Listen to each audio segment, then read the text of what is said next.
Hi everyone! Well, here we are. You've been waiting for it, and I've been working on it.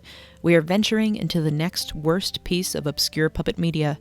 In the first episode of this series, I tortured myself with watching In Search of Dudley Dumpling, as suggested by my puppeteer friend Sebastiano Ricci. It's a terribly made Christian children's puppet film from the 1980s that features, weirdly, some impressive driving puppets, but not much else. And today's entry couldn't be more different. I have terrible taste. There's really crappy puppet shows and films out there that I enjoy. So I once again outsourced for an idea and asked my fellow puppeteer friend Mark what the worst obscure puppet media he ever watched was. Oh, hi, Mark. And what he provided me was quite interesting. Now, keep in mind, and it has come up before on this channel, that full-body costumes are indeed puppets. Any sort of mouth or eye movement give it bonus points. And the piece of puppet media we're talking about today solely uses articulated character costuming. There's going to be a lot of human characters, unfortunately, but this is still very much obscure puppet media. Now with that out of the way, let's start with this. The Bulgasari, or Pulgasari. A metal-eating legendary creature that appears in Korean mythology and folklore. The creature has components of many different animals, including a bear, an elephant, a rhino, a tiger, and a bull. And to accompany that image, I have a question. When you think of famous movie monsters, who is arguably the most famous? Is it King Kong? Is it the monsters from Cloverfield? Is it the Creeping Terror or the Giant Claw? No, maybe it's just that to me. But you know what? I would argue it's Godzilla. He came into the scene 70 years ago and has remained a consistent figure in pop culture ever since. Heck, there's Godzilla-themed everything. But I digress, and I must continue on. So how does Bulgasari and Godzilla tie in together to lead to one of the worst puppet films ever? So, after the lasting success of Japan's 1954 monster film, which Godzilla was called Gojira in Japan and Godzilla in America, the filmmakers of South Korea decided to make a film heavily inspired by the King of the Monsters himself, whilst incorporating the history of South Korea with it. So, filmmaker Kim Yong-jae set to work to make a masterpiece, roping in the mythical creature Bulgasari. And so it began, Bulgasari at the End of Songdo, South Korea's first monster movie, premiering in 1962 and subsequently disappearing to time, becoming a lost film. Notably, it was South Korea's first film to utilize any special effects. In the film, a martial artist is resurrected as the iron-eating titular monster to exact revenge on those who murdered him. You know, sounds like fun.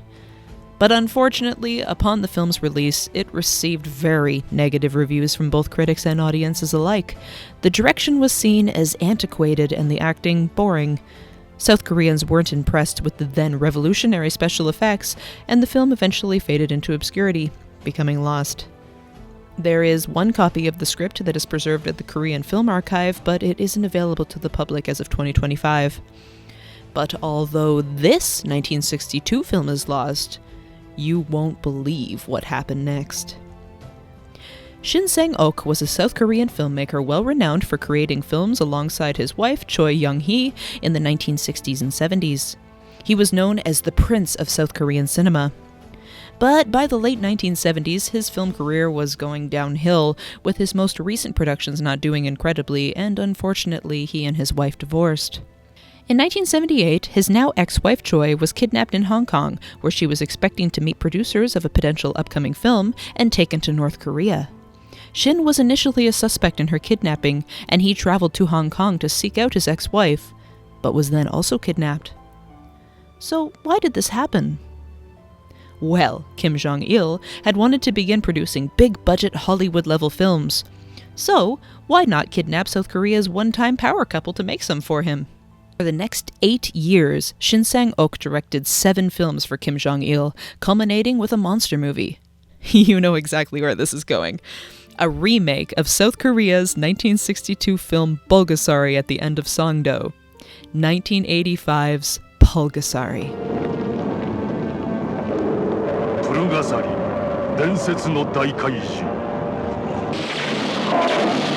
誰も見ることのできなかった怪獣映画の最高傑作が 35mm ニュープリント完全版でついに日本上陸。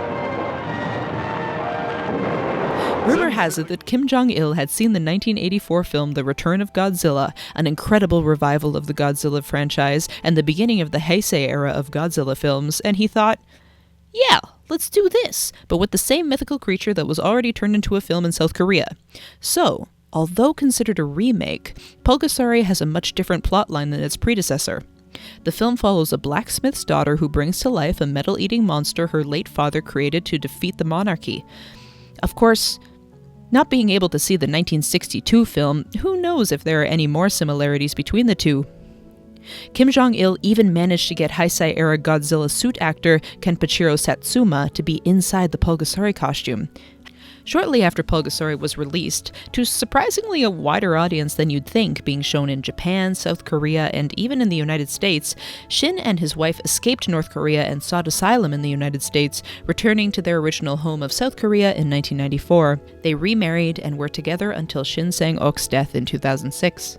Now, you think I'm going to talk about Pulgasari, don't you? Well, no, I'm not. First of all, it's not that obscure. Lots of people know about this movie, especially monster movie buffs. Secondly, many other YouTube channels have discussed the history and contents of this film. I did watch it to familiarize myself with the material, as well as out of just plain curiosity, and would I recommend it?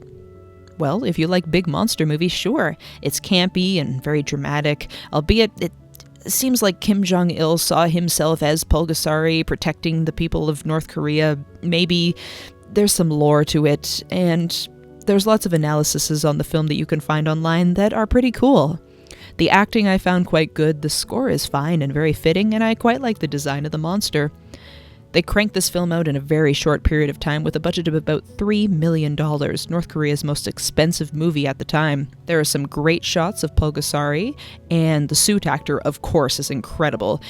And it brings back the nostalgia of watching early Godzilla films. You know, I love a man in a suit. A monster suit. So, did I get enjoyment out of it? Although I had to heavily disassociate myself with the fact that it's a North Korean film, yeah, I did. I did really enjoy it. But are you ready for this? Someone in the United States thought, let's do this again, except for 12-year-olds. Surprisingly, with the help of Shin Sang-ok, who was then living in the United States, a film was produced through Shin's production company, Sheen Communications.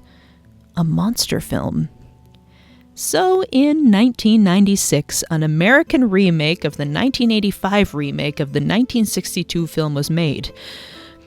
Oh man, I'm going into this with hope. It's a 90s monster flick set in medieval times, aimed at a preteen audience. I'm gonna love it, what's not to love? Sure, it's got a weird backstory, but hey, giant monsters? We love giant monsters. It was released only months after Dragonheart, which is a pretty darn good movie with a similar storyline, but it was released only in Spain? And Japan. It didn't get released into the US until like a year later, and it was released under multiple different titles. Oh, that's not a good sign, is it? So hold on to your hats, folks. Let's ruin my day by diving into The Adventures of Galgameth. Aka Shin Sang-ok presents. Oh look, Sean McNamara. Widely renowned for directing films such as the Even Stevens movie, the Sweet Life movie, Soul Surfer, and Baby Geniuses and the Mystery of the Crown Jewels. Of course, this was before that. This was his second film, directing credit after something called Hollywood Chaos, before he became a modern-day Kubrick. And we open on the title, The Adventures of Galgameth, or The Legend of Galgameth, or just Galgameth, depending on where you're watching it. The film debut of someone I've never heard of named Devin Otway, who appears to have peaked with this debut film role, and I'm so sorry that this was your debut film role, and I wish you all the best, Devin. Speaking of that name, he portrays a young prince named Davin. In an extremely dramatic opening, Davin is roused from his bed and forced in front of a crowd bearing torches. Is he a witch? Nope, he's being forced to joust. I'd also like to mention that you're supposed to put on a tunic and then chainmail, and also supposed to be completely shaved. Although he's like 14, so I'm sure that doesn't really matter. Anyways, He fails epically and comedically by falling off his horse, but still somehow manages to luck out and knock down his opponent, who happens to be...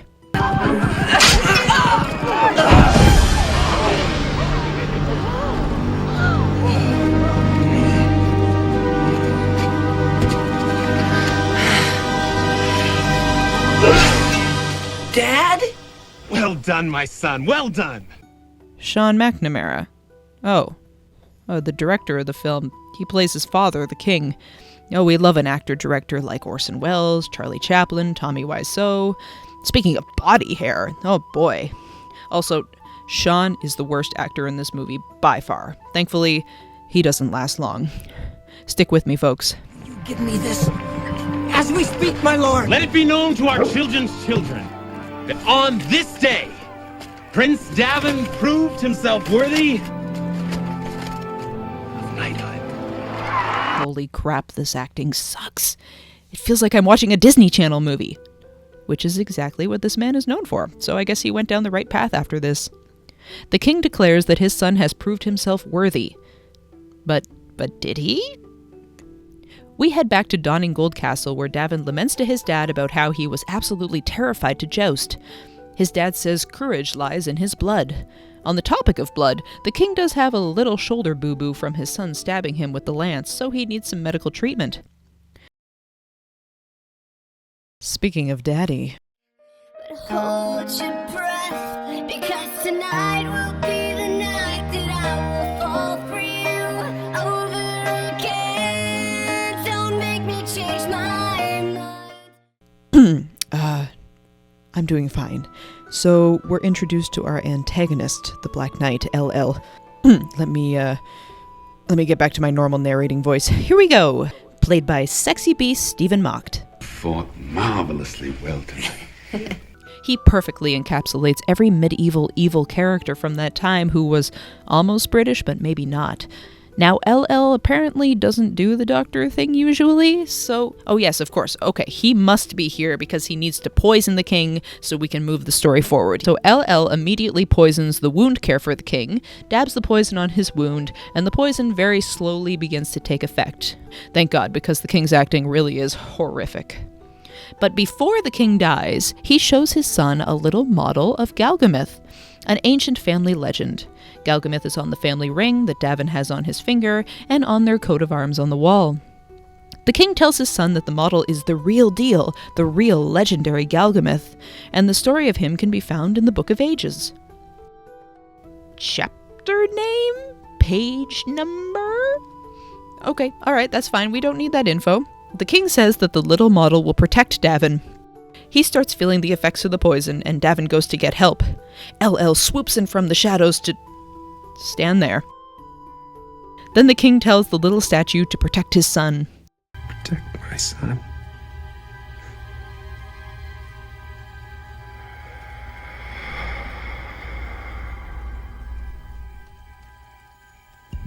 Oh, thank God he's dead. LL is patiently waiting for the king to die and then throws the little statue in the fire. The maid finds it the next morning and keeps it safe. Flash forward to the king's funeral. Davin tells his scribe Zeth to write down everything that is happening in memory of his father. We don't super need Zeth as a character, and a big flaw in this film is that there are too many characters and not enough development for them. I think the book that Zeth is writing in is supposed to be the Book of Ages that Davin's dad mentioned in the beginning, but I'm not sure if this is ever confirmed. There's way too many things happening that I don't think a kid can pay attention to this. I can barely even keep track of what's coming back every minute.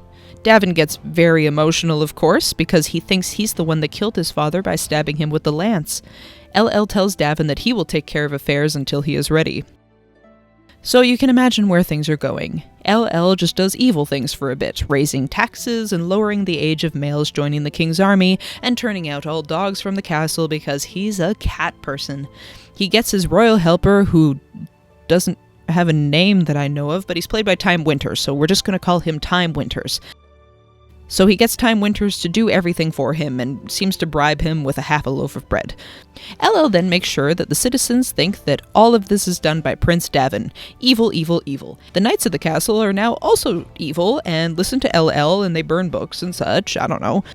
So the kingdom becomes miserable. Meanwhile, Davin is chillin' in bed, and the maid comes in and gets angry at him for how things are going. She then gives him the little Galgameth statue, which is broken into pieces by being thrown in the fire, and says that LL the Black Knight destroyed the little statue and killed his father. Davin has a little cry, and his tears drop on the Galgameth creature. The maid sees this happen. She sees him crying. You have to remember this. This is very important for later. I feel a song coming on. I'll have spent one day out there. Thank you very much. Magic happens when he sleeps, and he's greeted by this when he wakes up.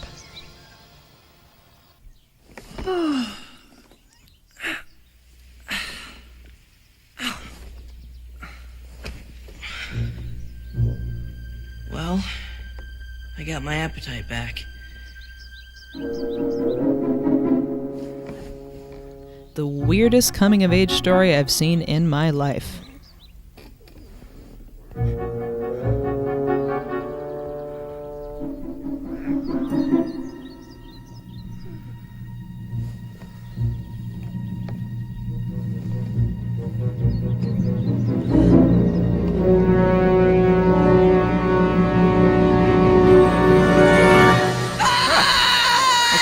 Alright, I see. Alright, so this is baby Galgameth, portrayed by Felix Silla. He really enjoys eating metal and does some funny, quirky zoomies before landing in Davin's hands. This little creature then fights some blackbirds to symbolize he's going to protect Davin.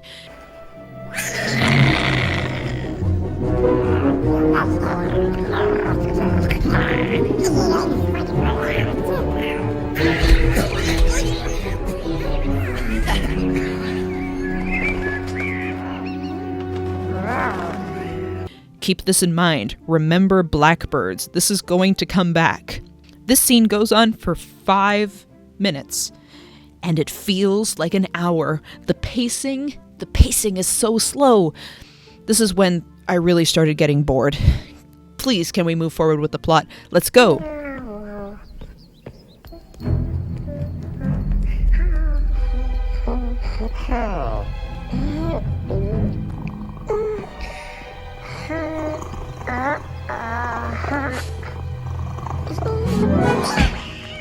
If you're wondering why that happened, well, it's because that's LL's cat, and Galgameth punching LL's cat symbolizes that he can beat up LL, I think.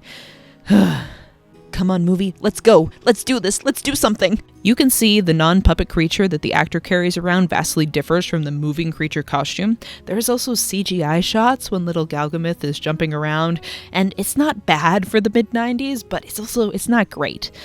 Something went wrong with the creature design, especially when you compare it to Pulgasari, which is honestly a pretty badass design. Davin, why don't you go read that book your dad mentioned at the beginning that we never mentioned again? That would be so helpful. You could learn so much about Galgameth that way. No? No? Okay, that's fine. That's fine. All right. Finally, we head outside. The townsfolk are asking for their sons back, who were all sent into the army, and also they want their dogs back as well. Davin appears on the balcony, and everyone sees him and gets angry. So Davin finds out that the citizens are now revolting against him and decides to take charge as king. But LL laughs and is like, nah, and Davin is captured by the guards. LL has an exposition monologue that goes on for way too long, but I'm okay with that. Because he's beautiful. Because tonight will be the night that Sorry, I'll stop. It's nice to see you up and about. We were just talking about the good news. We are 25 minutes in and I want to take a nap. Everything is moving so slowly. I had so much hope for this movie, but so far it's been mostly humans and barely Galgameth. We want Galgameth, even if he looks like that. Davin tries to escape the guards and is monologued by LL and then taken away chained in a carriage. About being king. King. Ruling is like having a dog or a cat. You want dogs for your subjects. They're stupidly loyal, they do what you tell them, and they're too busy scratching themselves to know that they're being cheated. And you get all that for a soup bone and a nice game of fetch. I swear I'll stop you. This scene goes on for like 10 minutes. It's wild.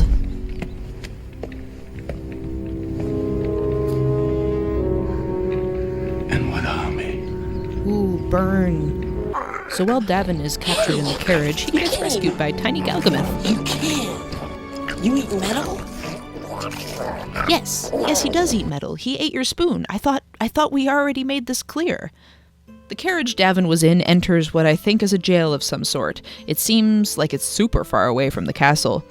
But Davin doesn't escape, although Galgameth got his chains off. He just gets out of the carriage and hands the guard his chewed up chains. What? I thought we were going to have some sort of dramatic reveal that he wasn't in the carriage. Alright, that's fine. The knights drop him off with some comedic relief jail folk. I don't really know who these guys are, but they're doing their best with the material they're given. I will guard it with my life! Shut up. Of course. Help me escape, and I'll give you your freedom. Davin asks this random jail folk if he will help him escape in front of the guards. What? The jailman discovers little Galgameth and decides to take him and cook him. Okay, yep. But inside the pot, little Galgameth eats the metal and scares the jail guys, and they run away.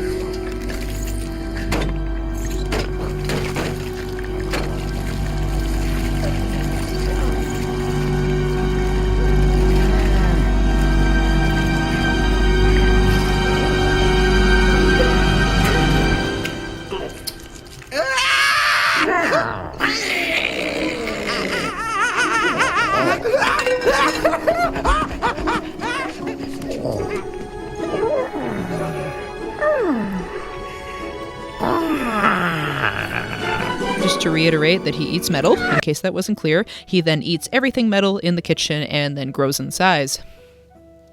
Davin is trapped in a jail cell, but Galgameth rescues him by knocking the door down. They both escape on a horse while being chased by all the men at the jail place. Yes, we're half an hour in, and the action is finally starting up. Let's go! Galgameth hits another growth spurt, and then they fall off the horse and are cornered by a bunch of jail folk with bows and arrows. Davin says the magic word blackbird, and Galgameth blocks the arrows and eats them. The jail folk think it's black magic and run away. Blackbird!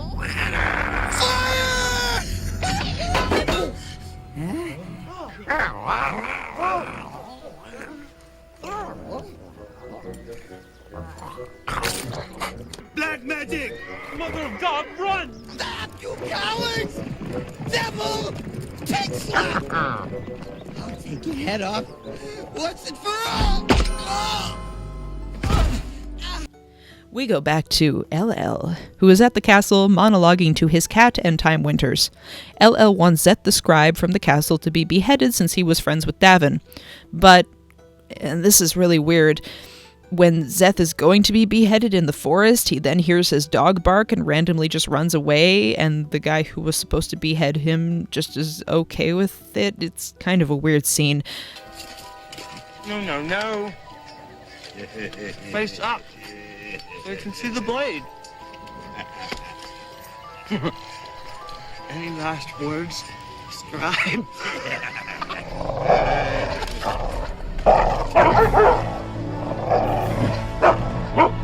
Moses!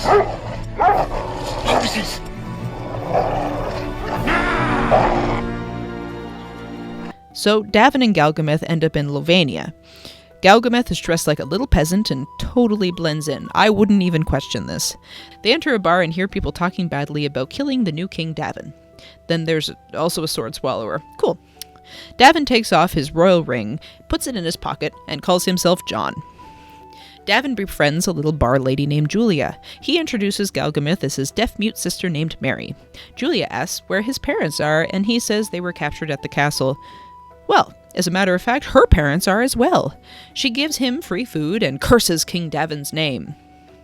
Oh, and then Galgameth eats a wine tap and then the wine leaks, so he drinks all the wine and gets drunk and plays cards with the drunk man at the bar.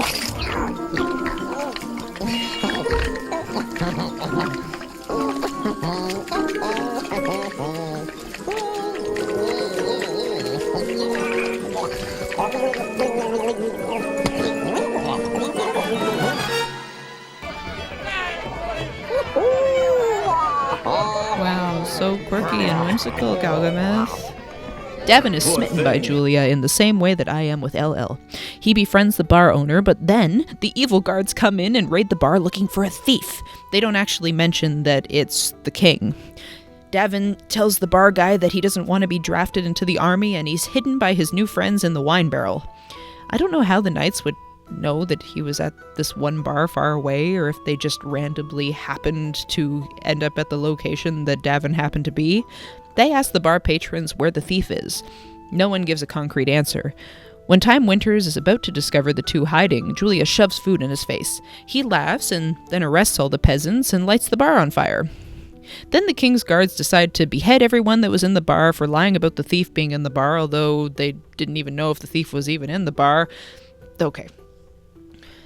The movie is almost like it's written by a 12-year-old. There's no solid plotline, too many additional nonsensical scenes, and it's barely progressing. Ooh, wait, something exciting's happening. Everyone's being put to death, but then Galgameth rescues them and eats the axe. And it looks like this. Kill it!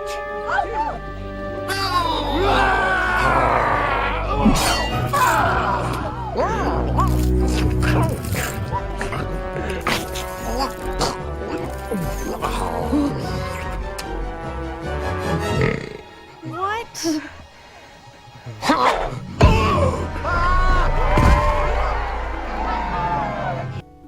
Then a sword fight commences, but despite the action, I feel no excitement.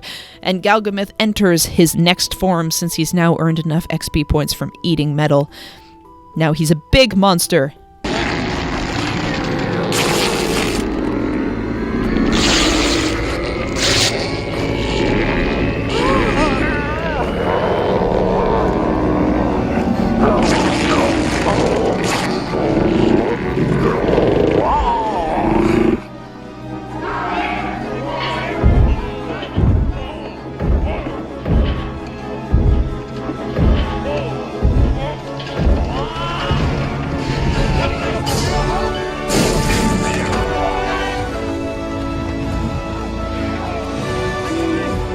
Save us, can't you? Dad can only see you now. No, wait, he's not. He's actually human-sized. Oh, his size is so inconsistent in this. Well, everyone is afraid nonetheless and runs away from him. But LL is there and tries to kill Davin, but Julia saves him by throwing a sword and desorting LL. I don't know if desorting is a word. Desheathing? Does that... I'm not sure what the word is, but I'm barely coherent at this point. Let's continue on. Oh my god, LL's reading the Book of Ages. Finally, someone has some sense in this movie. Only be destroyed by that. Good for nothing dogs. By that which brings it to life. Then, there's a random scene with the maid from the beginning, remember her? Hiding from a knight with her daughter since she was friends with Davin, and they want to capture her because they think she knows why Galgameth is Galgameth? I don't know. They're just setting this up for later. So, remember her, alright? Here we go. Oh my god, there's an hour left. We can do it. We can do it. We're getting there. Stick with me, folks. So, our hero Davin starts flirting with Julia. I don't care. I want a monster movie. Please, please give me a monster movie. Please, sir. I want a monster movie. Turns out her father was a sword maker, so that makes her good with a sword. Her parents were made king and queen of Lavania because they had wonderful ideas. That's exactly what LL mentioned sometime at the beginning that I only realized after my third watch. This doesn't even matter. She then teaches Davin how to properly fight with a sword and shows him a specific trick that I'm sure won't come up later in the movie at all.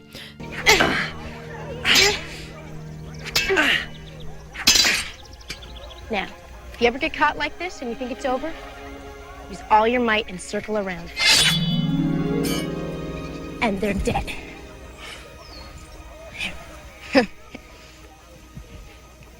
Your power doesn't come from here, okay? It comes from here. Feel that? There are a lot of intimate moments here.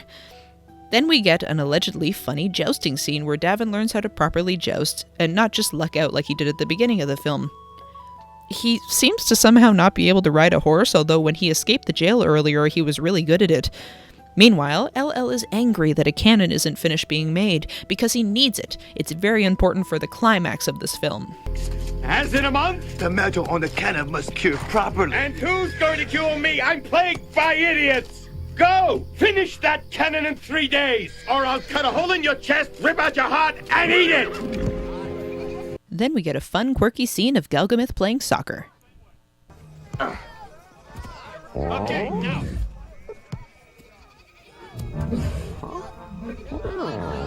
Yogi, kick it!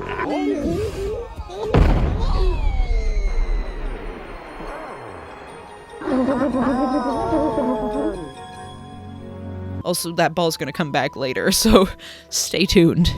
Julia talks more about her backstory, so we care about her, and then accidentally spills water on Galgameth's tail and it starts to burn, so he runs away. Ah, this must mean that water is his nemesis. Okay, there's so many random things happening in this film that I forgot what the actual main plot is. Galgameth is wandering through the forest after he runs away and stumbles upon some of the king's army with a bunch of armor. You can imagine what happens, so please, enjoy this scene.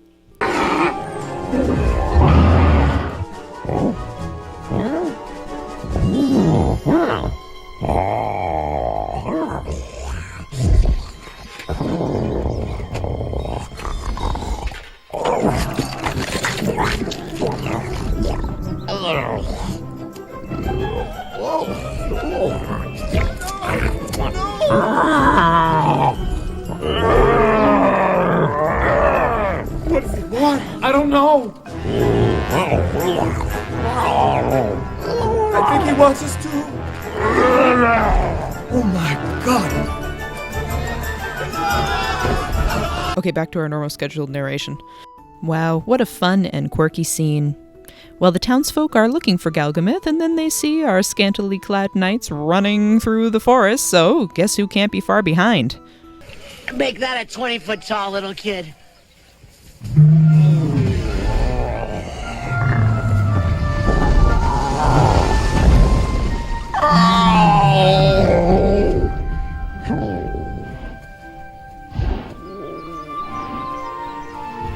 Where'd you go? Yeah, well, you scared me half to death. You're my only family.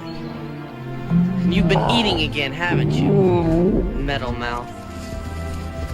Meanwhile, LL is still searching for the maid, and then finds out that Galgameth is made of metal. I mean, is he made of metal? Like, he doesn't really look like he's made of metal. Sure, he eats metal, but is he made of metal? In the same way that you could say that I'm made out of cheese because I consume a lot of cheese, I don't think so. I don't think I'm cheese, and I don't think putting me in a fondue fountain is going to destroy me. But nonetheless, evil LL figures out what could destroy metal. Ooh, what could it be? The suspense. So now that Galgameth is pretty big, albeit inconsistently, Davin and his new troop of townsfolk decide he's big enough to take on the castle and reclaim the throne. Oh, no, they decide he could get a little bit bigger, so they keep finding metal for him to eat, so he eats all of their weapons, and then they're like, oh, where can we go? Well, the foundry, of course, which is a factory that produces metal. Galgameth is in heaven. Unfortunately, in the midst of Galgameth eating metal at the foundry, they are then trapped in by LL and his knights, and the building is lit on fire, as fire destroys metal, of course. Galgameth picks up Davin and gets him out of the foundry, but cannot save himself, although he totally can! He totally can! Come on, buddy! Come on, you can do it! We shed a tear as Galgameth dramatically burns to death, although he could totally just punch the wall more and then walk out. Time Winters tells Davin to run away to another country, seemingly not as evil as one might expect. But he captures everyone else? Is that what's happening? Then the factory explodes! Whoa! Did they invent gasoline? What caused it to explode? But did Galgameth die?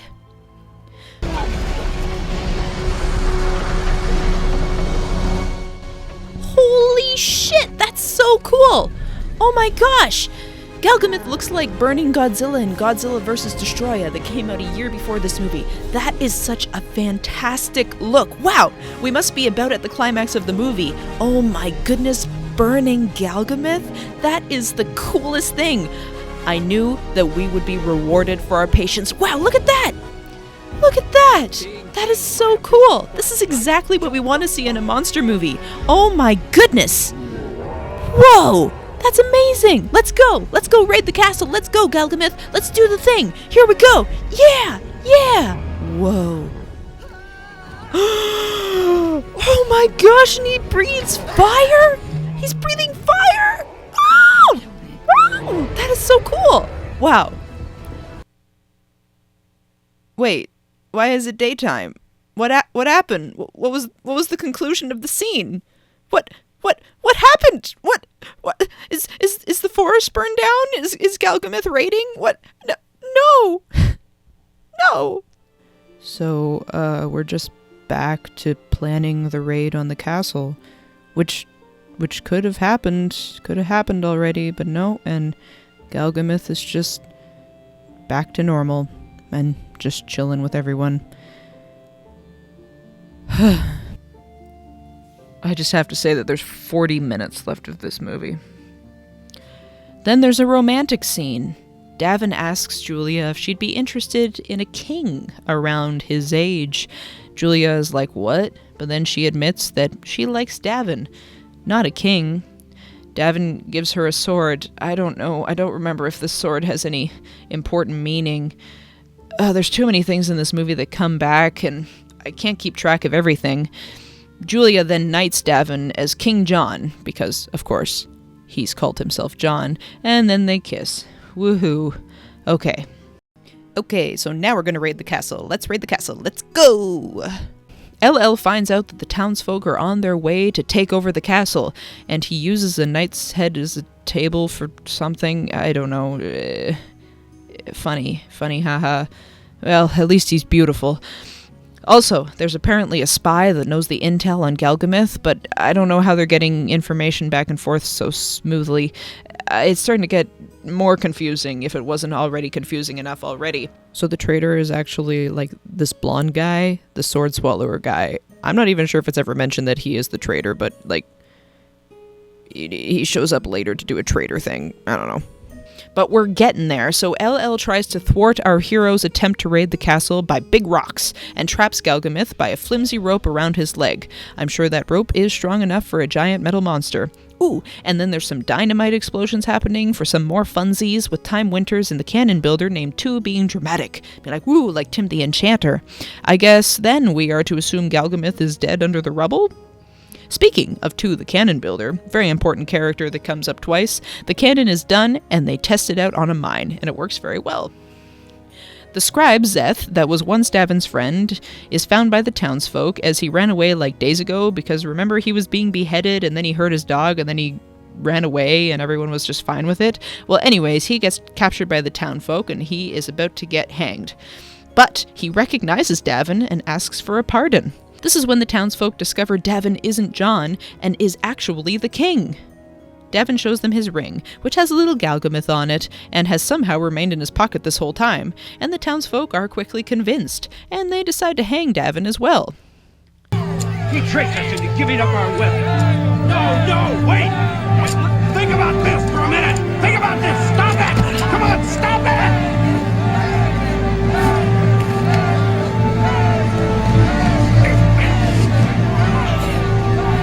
No, wait! Don't do this!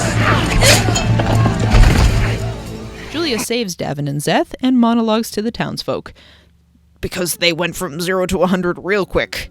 So the 2 are let down, thankfully. Davin talks to Zeth and has a pause and reflect. Zeth says that what brought Galgameth to life is the only thing that can kill him, so those rocks and that rope did not kill Galgameth.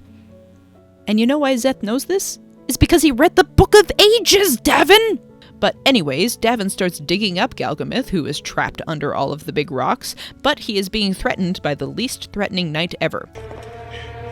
Drop your rocks, boy! By order of His Highness LL, you're under arrest! Did you hear me? Boy!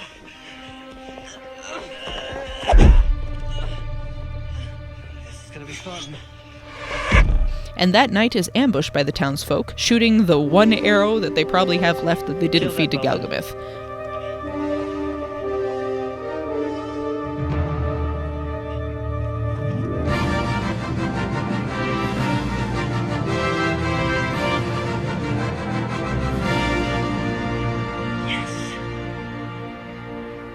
Our not very threatening knight goes back to the castle to tell LL the townsfolk cornered him in Bloomsbury Mine. LL is like, oh shit, let's get the cannon. So they do, and the townsfolk are like, maybe we need another plan.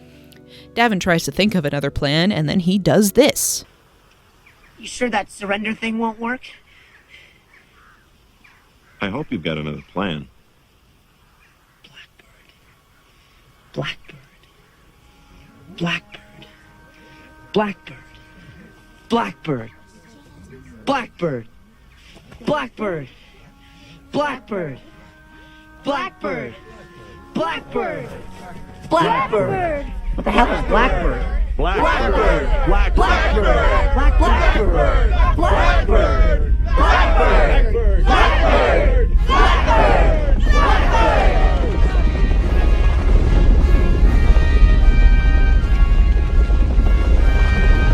I told you it was important to remember the word Blackbird, because that is what summons Galgameth. Here we go.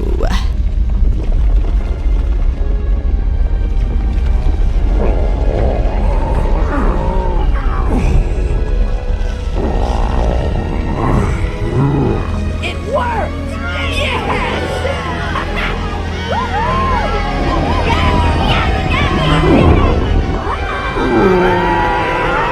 We fight! I'm going home. Galgameth marches in front of a not-that-great green screen, with the same reaction that I felt being uttered by LL's knight. My God! It's come back. Fire that cannon. They blast the cannon at Galgameth, but, it doesn't do much. Some of the bad knights start running away, while it takes Galgameth 800 years to walk to the castle. And after that, the townsfolk enter the castle. Galgameth starts taking down the buildings, with sound effects beginning before he even touches it.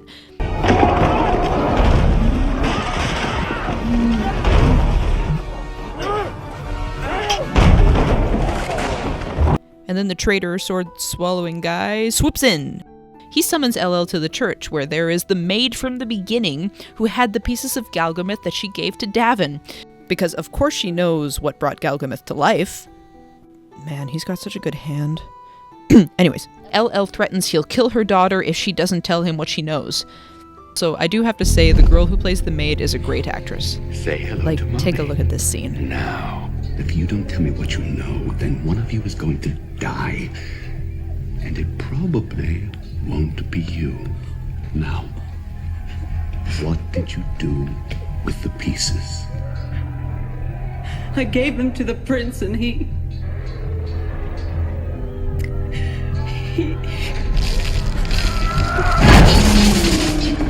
wept. It reminded him of his father, and he held the pieces, and he wept. Your Highness!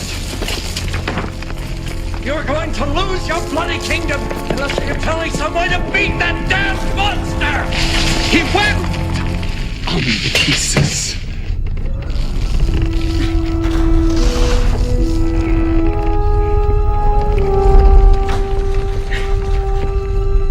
Is he gonna...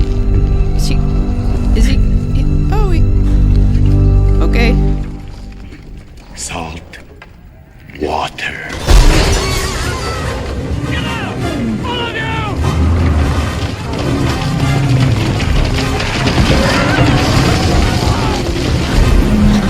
That is an amazing scene.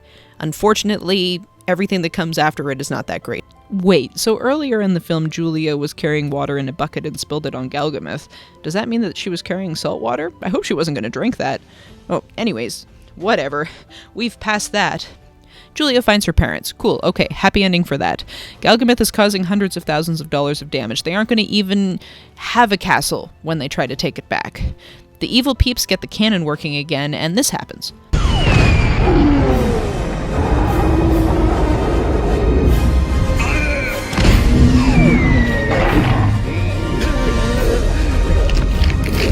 Okay.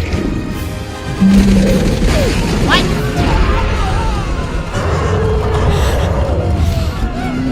Jesus. What? LL and Time Winters grab Davin and gallop on their horses into darkness. Why is it dark out?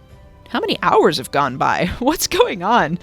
They encounter Galgameth just chilling and wandering around. They bring Davin into the water and tie him up on the mast of a boat. Galgameth tries to save him but can't walk into the water. You know, thank goodness it's salt water and not a nice little freshwater lake, which makes me wonder, like, where do they live? Where are they located? Galgameth saves Davin just like the grandma from Dante's Peak. Then a lightning bolt hits Galgameth and then the boat, causing the boat to explode and everyone on it to jump into the water full armor. I'm sure they'll be fine. Galgameth saves Davin and, oh my gosh! This is the longest, most dramatic death scene. Move! Go, just throw him! Just throw him to the shore! Do something! Galgameth just holds his hand, and thankfully, Julia happens to show up with a rowboat to save Davin. And with that, Galgameth sinks into the water. Come, Davin! Down, Julia! Galgameth! Come on! I got you.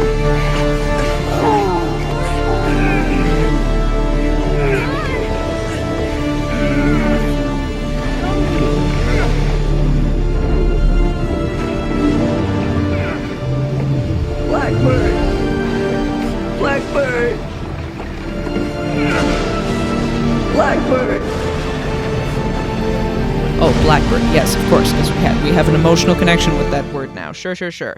Yep. Yepity-doo. All right. Somehow, the next morning, everyone makes it to the shore. That's a pretty impressive swim time. Jesus, LL, have you been swimming for 7 hours? LL climbs atop his horse, and then boom! Here comes Davin jousting. Oh my goodness. Yep, we needed that full circle moment. Join this! Focus on the point! You will die! Focus on the point!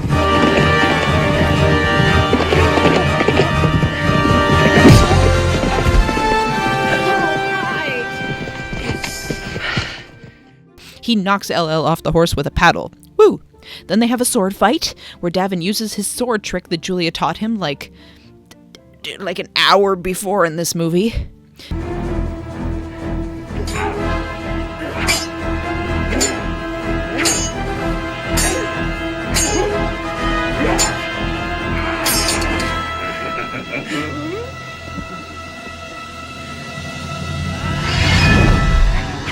Then Davin punches LL to the ground and stabs him.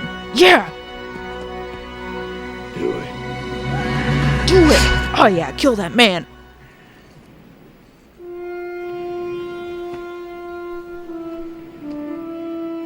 I love a dramatic death in a kid's movie. No, okay. Alright.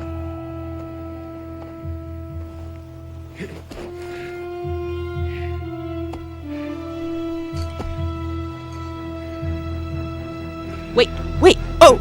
Davin, look out!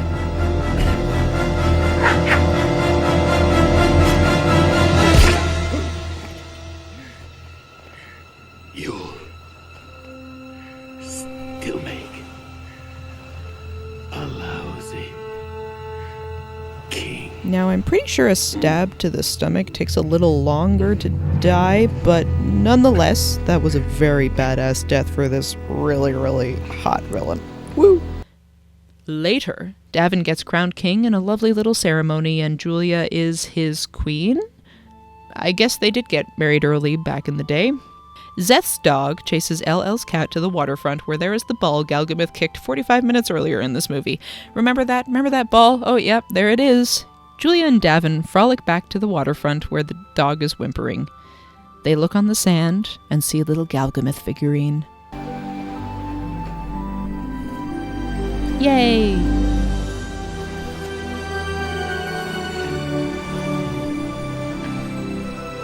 Galgameth.